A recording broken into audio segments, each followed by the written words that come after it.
Look, over there, where the wall is broken. Do you see what lies beyond? That's what the land became after the light flooded in. An empty, white nothingness. Life cannot exist in such conditions. The primordial light would wreak havoc on the body's etheric balance.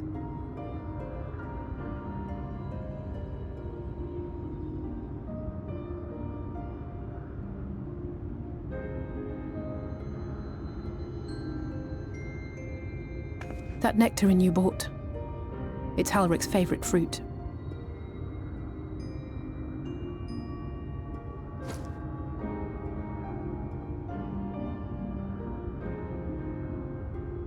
Most of the patients, Halric included, survived the attacks of powerful eaters. But their fate was sealed all the same. The monster's corruption has entered their bodies, and their very essence is being subsumed by light. The twisted state of the world itself just makes matters worse.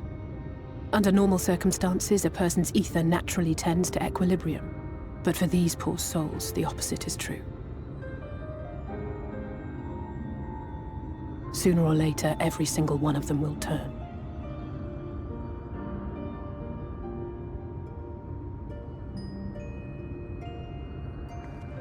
Tesleen and the patients, they all know this. They know what has to be done before the change goes too far, before the eater within takes over. The preferred method is mixing poison into their favorite food. In my time here, I've borne witness to a lot of last meals.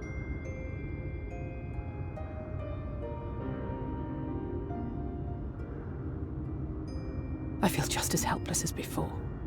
No matter how hard I fight, it's never enough.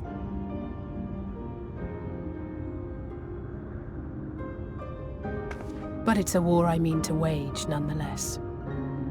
Speaking of wars, do you remember how I made you promise not to leave me and then promptly collapsed?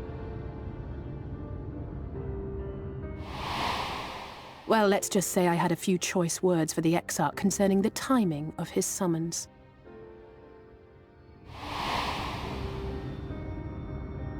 But even if the fault lay with someone else, I couldn't shake the feeling that I'd abandon you on the battlefield. So I swore that I'd make up for my absence there by making a difference here. And that's what keeps me moving forward, even when things seem hopeless.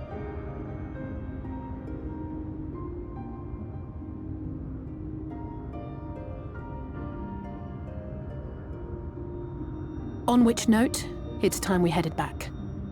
The longer we keep Tesleen waiting, the harder this will be for her.